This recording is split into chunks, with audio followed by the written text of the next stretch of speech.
இன்னொரு திமுக எம்எல்ஏ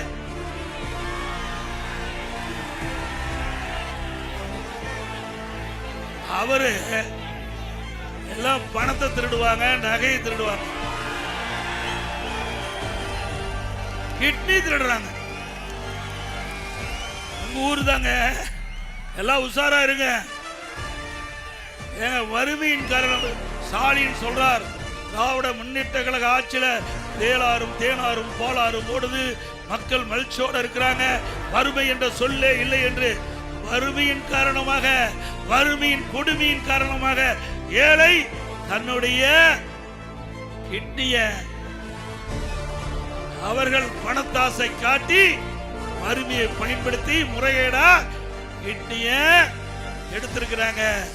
இது நாம சொல்லல, திராவிட முன்னேற்ற கழக அரசாங்கம், திமுக அரசாங்கம், திமுக எம்எல்ஏ மருத்துவமனையில திமுக அரசாங்கம் ஒரு குழு அமைக்கப்பட்டு அந்த குழு அந்த மருத்துவமனையிலே சோதனை செய்யப்பட்டு அந்த சோதனையிலே கிட்னி முறைகேடு நடைபெற்றது உண்மை என்று தெரிவிக்கப்பட்டது. அதன் அடிப்படையில் அந்த புரோக்கர் எல்லாம் கைது பண்ணிட்டாங்க. ஆனா மருத்துவமனையுடைய உரிமையாளர் கைது பண்ணாங்களா? அண்ணா திமுக ஆட்சிக்கு வந்தவுடன் இதை முறையாக விசாரிக்கப்படும், சட்ட நீதியாக விசாரிக்கப்படும். இதில் தவறு நடக்கும் பட்சத்தில் எவ்வளவு பெரிய ஆளா இருந்தாலும் அவர் மீது உரிய நடவடிக்கை எடுக்கப்படும்.